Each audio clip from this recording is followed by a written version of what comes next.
Hey everybody, and welcome back to Bearcat Update. Today, I'll be updating you on how the seasons are looking for our fall sports.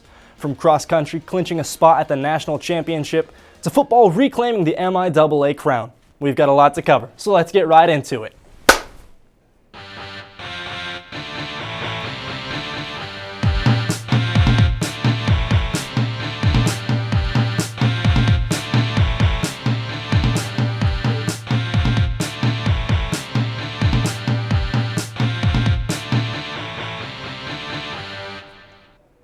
The Northwest Missouri State cross-country teams had a standout weekend at the NCAA Central Regional Meet in Joplin, Missouri.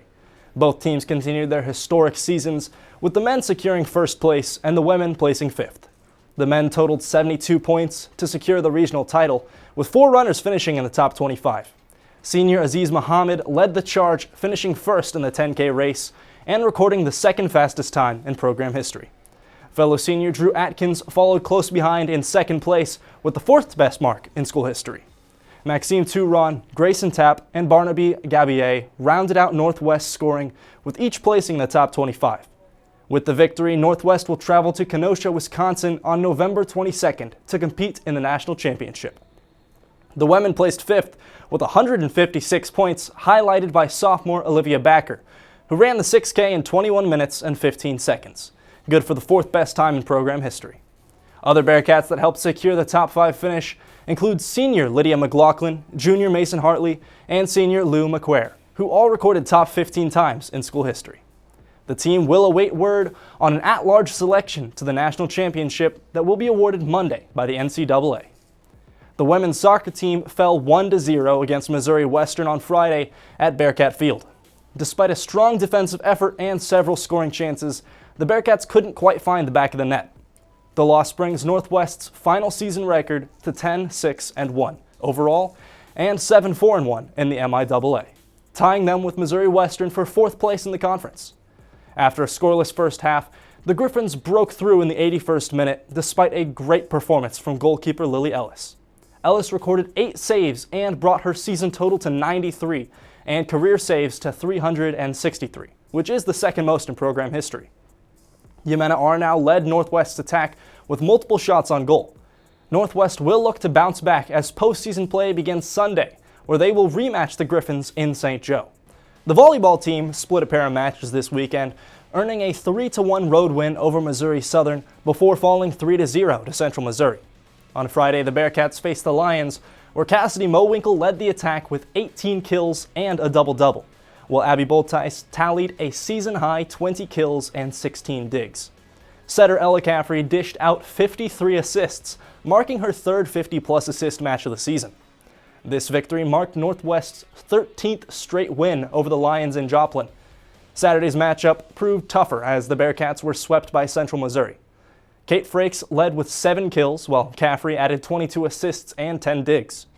Now sitting at 9-14 on the season, the Bearcats' postseason hopes remain alive as they sit just 1 game out of a conference tournament spot with 2 matches remaining in their season. Northwest celebrated Senior Day as the number 14 ranked Bearcats capped a chilly afternoon with a dominant 38-7 win over Missouri Western to clinch a share of their 32nd MIAA title. The Bearcats honored 27 seniors before kickoff, then delivered a performance worthy of celebration, extending their win streak over the Griffins to 12 straight and improving to 9-1 on the season. After falling behind 7-0 early, Northwest responded with 38 unanswered points, led by quarterback Chris Runke, who threw for 3 touchdowns and rushed for another. Senior running back Jackson Miller scored his first career touchdown, while the Bearcats' defense suffocated Missouri Western, highlighted by Jordan Pegram's first career interception and 2 sacks from Clayton Power. The win marked Northwest's 7th game this season, holding an opponent under 16 points. The Bearcats will turn their attention to conference rival Pitt State as they try to earn sole possession of the conference title. For more on the upcoming matchup, our crew member Jackson Phelps gives us the Bearcat Breakdown. Welcome back to another week of Bearcat Breakdown. I'm your host Jackson Phelps, and this week we'll be taking a deep dive into football's next matchup against Pitt State. The Bearcats and Gorillas are playing this matchup at Children's Mercy Park in Kansas City, which is home to Sporting KC. The last time Northwest played at Children's Mercy Park was in the 2016 Division II National Championship, where the Cats took down North Alabama 29-3. The games between Northwest and Pitt State used to be played at Arrowhead Stadium, the last being in 2019 where the Bearcats won 38-17. This year's matchup has massive playoff implications for both teams. Northwest and Pitt State are both in the top 8 in Super Region 4 rankings, which puts both of them in the Division II playoffs. Now, with that being said, with a Bearcat win, that could mean the Cats could host a playoff game in Maryville for the first time since 2021. The last matchup between the Bearcats and Gorillas was last year's matchup, with the Gorillas winning 27-3. The Gorillas were led by Luke Nigaman with his 3 touchdowns, 2 on the ground and 1 blocked punt return. This season, the Gorillas ranked 3rd in scoring offense and have been led by Zamari Pelode-Gary, and he has shined with over 600 yards rushing and 7 touchdowns. Pitt State has also been led by Kuron Parchman, and so far he has over 400 yards receiving and 3 touchdowns. The Bearcats ranked 1st in scoring offense this season and have been led by senior quarterback Chris Ruhnke, where he has over 1,000 yards passing and 10 touchdowns, along with a 3-touchdown performance against Emporia 2 weeks ago. Northwest is also led by transfer receiver Erwin Nash, where he has over 300 yards receiving and 2 touchdowns. The Pitt State defense currently ranks 2nd in scoring defense and have been led by redshirt senior safety Jordan Rogers, where he has over 59 tackles, 6 tackles for loss, and 2 interceptions. The Gorillas defense has also been led by redshirt senior linebacker Stephen Ward II, and he has over 55 tackles and 5 pass breakups. The Cats defense currently ranks 1st in scoring defense and have been led by senior linebacker Carter Edwards, and he has over 58 tackles, 5 sacks, 10 tackles for loss, 2 interceptions, and 4 forced fumbles. The Bearcats have also been led by senior linebacker Parker Bowen, where he has over 42 tackles, 5 tackles for loss, and 2 interceptions. Once again, this game is the biggest of the year for the Bearcats, and has been in the last 3 years. Coach Mack has done a great job at taking over a program that was struggling and making them national contenders once again. The energy of this team has been different, and with how the season has gone and the mission that this team has, I will be taking the Bearcats to take the last regular season game of the year. I'm Jackson Phelps, and this has been your Bearcat Breakdown. Thanks, Jackson. We're going to take our first break of the show. When we come back, our friends over on the Weekend Sports Report will talk more about football senior day and take a look towards the final game of our regular season. We'll be right back.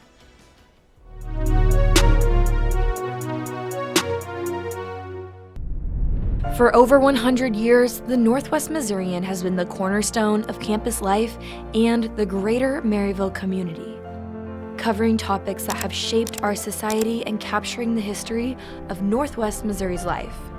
The award-winning publication continues to act as a primary source of topical news, spanning several generations of college students. The Northwest Missourian, covering campus and community. Like the old saying goes, out with the old, in with the new. New Game Plus, your new place for everything video game And tech related. With new wacky shenanigans. and new packs from your new crew.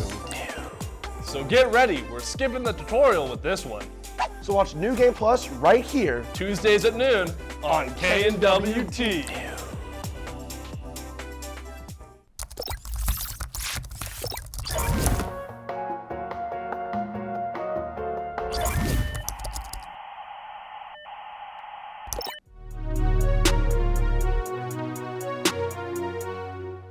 Welcome back to the Weekend Sports Report. I'm your host, Olivia Wallace, joined by me, Jackson Phelps. Let's get right into it. Cue the intro.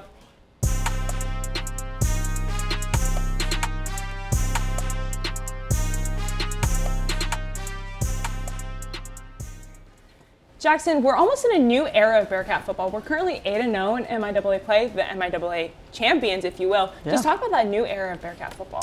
You can feel it. I mean, this whole team that was brought in with a kind of a brand new coaching staff, they took out key pieces. Coach Mack brought his guys in, and you've noticed right away from the flip. After that Week 0 loss to Minnesota State, the guys had a different mindset, and it was to win, and they've done it ever since. And it just feels different. One thing that the players and the coaches both talk about is the word energy. There's a lot more energy on the sidelines. When me and you are on the games, we can notice it whenever there's a big play. The coaches are up, giving them, high fives, hugs. Just feels a lot different. And I think that energy has shifted for the better for the Bearcats, and it's gone into the community as well. I think the community back is a lot more prominent this season, and that's why you're noticing a lot more people bleeding green now. The Bearcats have held their last 3 opponents to only 17 points. We shut down UNK 14-0, and then currently only held 7 points against Missouri Western. Just talk about that 17 points. Yeah, really it comes into a point where it's the #1 scoring defense in the MIAA, and it's led by a bunch of seniors, so we'll hit on that in a little bit. But, these guys have been with their backs against the wall. Last 2 weeks, Emporia and now today Missouri Western initially got that first score, and then that defense said, all right, cool, it won't happen again. And that's exactly what they do. They go out with the mindset of, why stop now? They could be up 24 points, and that defense is not going to let up. They have a high motor. Coach Berto, Coach Boswick on the defensive side, they teach these guys aggression. They teach them how to execute, and they put that plan into action every single week, and they're so fun to watch. They fly around that field, get to the ball super quick, and what Shane Fredrickson likes to call them, the green bees. They like to buzz around the field, so yeah, those guys they're fun. You talked about that senior class. 22 seniors were honored before the Missouri Western game. Yeah. Just talk about those senior class. They had the option of leaving with the new head coach, with John McMenamin. They didn't know what he would do, and then coming in and just winning the championship. What they did in 2021 and now 2025. Just talk about that senior class. Man, it's special. This senior class, I feel like it has brought up this team the last 2 years. They were there when it was rough. They were there when it was good when they got here as freshmen, and now they get to be here as the senior leaders this year. And, it's made up by guys like Carter Edwards, Niall Shutt on the defensive side, who have such big voices, who are such great mentors for the younger guys, who are going to be the faces of the Bearcats in the future. But they're also the guys that are going to be your main, key players right there making plays. Carter Edwards, another great game yesterday. Man, they're so fun to watch. And on the sidelines, getting to hear their words of motivation, what they're saying post-game, what they're saying during the week, getting these guys prepared, ready to go. It's all positive. And there's a big reason why this team is the way they are, and it's made up by that senior class. And that's what I feel like is so special about this team. Yes, it's a new team with Coach Mack, but they said for 4 years they've been Bearcats, so why would they go anywhere else? We're going to shift to my favorite segment, BCU's Plays of the Week. Let's kick things off with play number 1. We're going to take a look here. It's one of my favorite offensive plays of the day. Chris Runke runs it in for touchdown. Another one, second time in 2 weeks. Chris Runke, how he rushes in for another touchdown. But it's an option play. And one of my favorite plays in college football, it's predominantly a college play, is the option. You're going to watch how Chris Runke goes through his motions here. I want to take a pause right here. What I love, what Chris Runke in this play does, is it was initially designed perfect because they don't really have any help on the outside. This corner right here, his job is to man this X and this X, because both of those gaps are going to be open for Runke to either make the pitch to Quincy or he's going to punch it in himself. Runke was looking at not the eyes, because his eyes were on Runke to try and draw him off. But instead, he was looking at that front leg and front foot here, and he stepped just a little bit this way, so Runke was able to sneak right past him, and Quincy did a good job, still trailing out. But Runke, I love the vision from him to be able to take it in for 6 as we let it play out. It worked out great, and Runke gets in for a touchdown. Great draw up from Coach Mack, and a great job by Runke. As let's take a look at play number 2. And Olivia, how about you break this down? Yes, I would love to, Jackson. Alrighty, so this is a good play on the defensive line. I talked about this, but this is the MVP of this game. I think the defensive line on this game was just outstanding. The Pack of Cats attack, they were ready. They came for those Missouri Western Griffins. Yeah. If we want to take a closer look, and we're going to take a pause right here. Perfect. Alrighty, so Jordan Pegram, he sees this running back right here. He has the ball. This defender right here didn't do a good job at getting Jordan tackled or anything. He was not put down. But he sees this running back right here. He goes right here. He sees the ball. Oh, and then those Pack of Cats right there. And they all just get in the middle, get that tackle. Jordan Pegram has been an outstanding player for the Bearcats, and I think he's going to shine next week against Pitt State too. I think so too. That D-line, like you said, MVPs, I'll give it to him as well. They did a great job getting off their blocks, getting in front of that of the Missouri Western offense, and made great plays. Let's take a shift to the last play number 3. Chris Runke looking over the middle to the receiver, Mr. Luke Matthews, as he gets in for the touchdown. As we take a closer look, this play was designed for Luke Matthews and no one else, because he's shifted underneath. Because right now Missouri Western is playing a zone defense that's inside the middle of the end zone, and their job is to keep it in front of the end zone. And Chris Runke and Luke Matthews are like, okay, if I'm going to keep it in front, I'm just going to punch it right at the line of the goal. And as we take a look here, he punches it right at the line. A great job. But I'm going to take a closer look, and there's a couple things I want to mention here. I want to take a pause right here. Luke Matthews, again, it's a drag route. It's just a nice little 5-yard drag to try and get underneath the defense for him to slip into the end zone. Right here, I want to give credit to number 12. He realized that. He came off his zone to come down, but with the hands that Luke Matthews possessed, he holds onto that ball, and that tip of the ball was all it needed to cross that line and get in for 6. And just what a great job. I love that Chris Ruhnke realizes this. Luke Matthews realizes this. Again, seniors, they've been here. They've seen these types of formations on the defense. Just a great job, and as we let it play out, that's another touchdown for your Bearcats. And man, what a job. We talked about this, before filming, but this to me is almost like a Patrick Mahomes and Travis Kelce relationship, if you will. Those two are like the dynamic duo of the Bearcats. Yeah. Yeah. This has been Weekend Sports Report, and we'll be back in a week. Next up, we're going to send it to Jon Rinehart as he breaks down the next week Bearcat schedule. Take it away, Jon. Halloween is past, and the best time of year is right around the corner. Fattening up on Thanksgiving, Christmas morning with the family, and ringing in the new year. Playoffs are kicking off too, and that's all happening next week in Bearcat sports.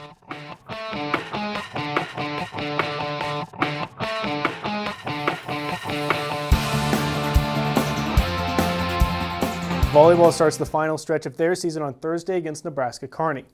The Lopers have had another strong season building off of last year's 33-3 season and are now ranked number 3 in the country. This will be the second matchup for the Lopers and the Bearcats this season, where Northwest will need to bounce back to help keep any playoff hopes alive and try to slow down Sydney Davis, who in the last matchup in Bearcat Arena had 9 kills, a staggering .571 hit percentage, and 1 block to help knock off the Bearcats 1-3. Friday will then continue the basketball season for the men's and women's basketball teams. To kick off Friday, women's basketball will be taking on Sioux Falls in the Central Region Showcase. The women's team has gotten off to a slower start than expected this year, dropping their first 2 games of the season, but going up against Sioux Falls and Anna Vaylor will be a chance to right the ship. Anna Vaylor is a sophomore for Sioux Falls who averaged 20 minutes, 8 points, and 4 rebounds per game in her 2024 campaign.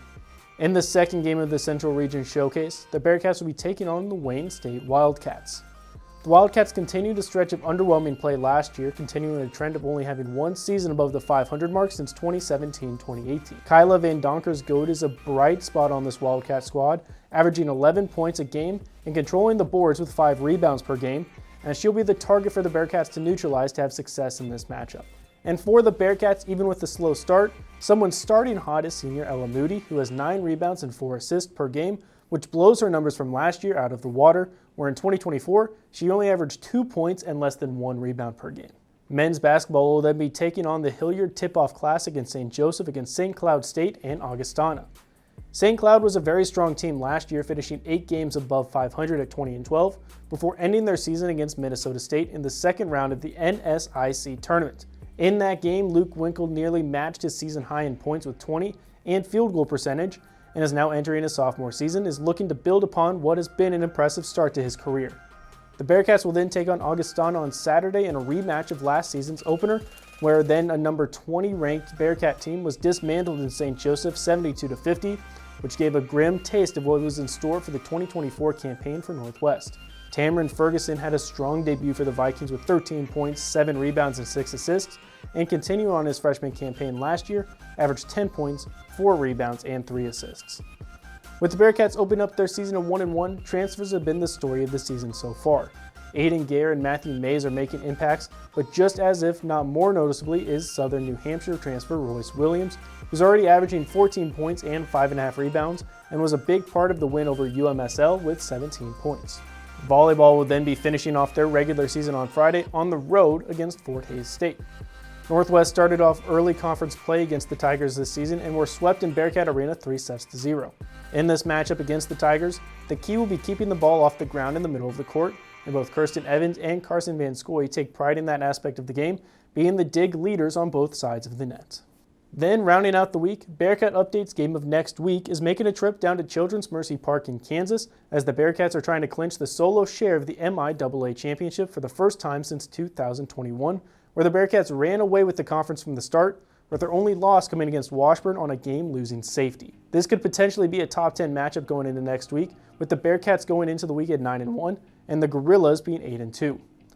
Once again, the key to this matchup would be the Bearcats' rushing offense being the best in the conference and number 10 in the country, But the defense for the Gorillas will be the toughest matchup to this point in the season, being the number 2 defense in the conference, only behind the Bearcats, but also number 33 in the country.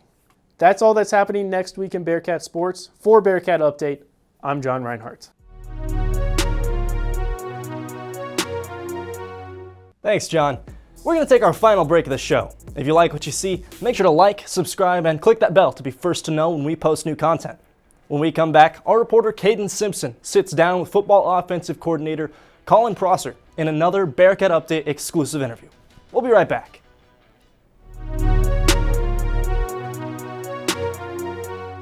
Northwest Tower Yearbook has dedicated over a century to documenting life on campus and in the Maryville community. The award-winning organization has numerous Pacemaker Awards and a spot in the Associated Collegiate Press Hall of Fame. Learn more about Tower at the handles below. Hayden, I don't know how he expects us to do all of this by ourselves. Mallory, we can do this. That's why Noah asked us to host. He knows we can do it. I know. It's just there's like so much to do. And Hey! Hey! I just have some last minute notes for you guys. I'll see you guys soon. Hayden! Topics to cover? Check. People to interview? Check. Locations to visit? Check. And my trip to Hawaii? That's not on my list. I'm joking. Watch Staying Current Wednesdays at noon. What's up, everybody? This is Steve-O. What's up, everybody? This is Steve-O. You're watching KNWT, practically the national champs of college TV. Yeah.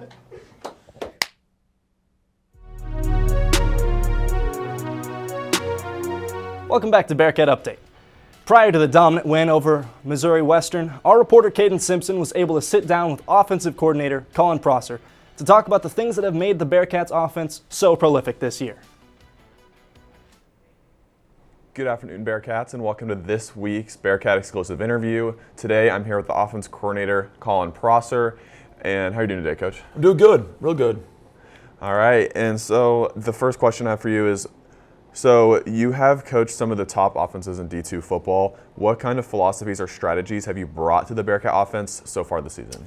I think, our guys, we work really hard. Our guys, we work really hard. We do a great job. Our guys do a great job of paying attention to detail. This is by far one of the best, most intellectual groups I've ever been a part of, at least from an offensive line standpoint. They do a great job. They meet you halfway. It becomes, I don't want to say it's easy. It's never easy, but it's a lot easier coaching them when they're going to meet you halfway. I think a big thing is we bring a lot of energy to practice. We get excited. We celebrate big plays. We talk about celebrating each other's successes. Is a huge thing for us. And having fun, right? Game of football is too hard to not have fun. So we try to have as much fun as possible, out there on the practice field and then the game, obviously. And having coached both the offensive line and quarterbacks in the past, how do you approach building chemistry and communication between these two groups? I think a big thing is, we try, from an offensive line standpoint, we want to allow the quarterback to have as much time back there as he wants to throw. If he wants to have 3 seconds, 5 seconds, whatever it may be, giving him time to feel comfortable in the pocket, but also know that at the same time, the quarterback's going to help us from an offensive line standpoint, get us out of a couple jams.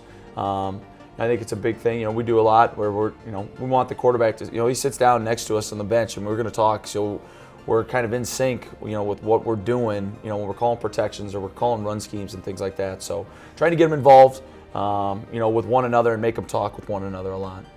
And you talked about, giving the quarterback as much time as he can within not allowing sacks. So back at Wayne State, the offensive line led the NSIC in fewest sacks allowed in the season. What is the secret to developing such a polished and disciplined offensive line? I think it's a lot of hard work. We give our guys, really tough looks during the week. And we always talk about, you're going to get a second and a half into your set to where you can go, and then we talk about, you got to fight it out for another 3 seconds. I think a lot of it is just kind of personal pride in allowing the quarterback to have time.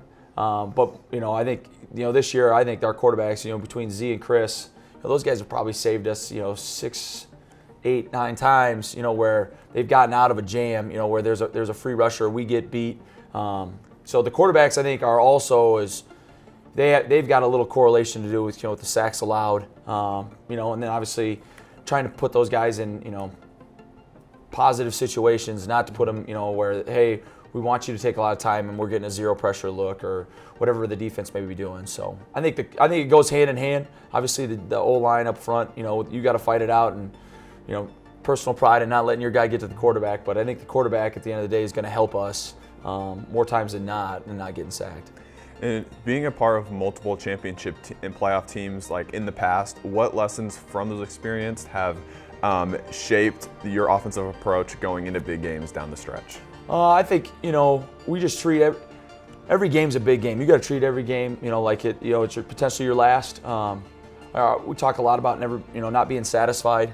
You can't, just because you did something the week before, it's not going to be an automatic, guarantee the next week.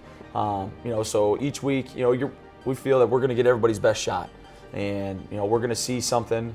We try to get our guys to be able to play fast enough throughout the week that, hey, at some point they're going to throw us at something that we haven't seen, and we're ready for an adjustment on that. I think a lot of building our guys' confidence a lot, that whatever they throw at us, we'll be able to fix during, on the sideline in between series, or at halftime, and then we'll prep for stuff that maybe has given us fits, in weeks past, that, hey, this is what this team could do, or it sets up for what they do defensively, and we kind of get ready for it. We kind of prepping for the test and for some of those, oddball things that we might see. And as a former player and now a coach, how do you connect and motivate your athletes to buy into the goals that you guys have for your offense? I think we try to share some experiences. I mean, no one practice is hard, right? And I think we understand that. As a bunch of coaches that have played football, that understand what it's like, the grind, as they'll say. But at the end of the day, you gotta love what you do, right? And for me, I didn't play until I was a senior, so I love practice because that was when I actually got to play football. So trying to get those guys to love the little things, right? And I think a big thing is you can share some experiences. Like when those guys look at you and be like, Coach, we've been going here for 3 days hard, and we could maybe use a period of a walkthrough or whatever, and just kind of understand, give those guys a little bit of a break, but at the same time not just completely cut loose and have a screw around period, but just relax a little bit. I think sometimes you give a little to gain a lot, in some of those situations in practice. That's great. Thank you so much for joining us today. Yeah, I appreciate it. Thank you. Thanks, Cayden. That's all the time we have for today. I've been your host, Hayden LaValle, and this has been Bearcat Update, the provider of complete coverage of Northwest sports. We're live every Sunday at 2, and you can find us on YouTube at KNWT TV. Along with Bearcat Update, you can watch KNWT's other content. Thanks for watching, and we'll be back in no time.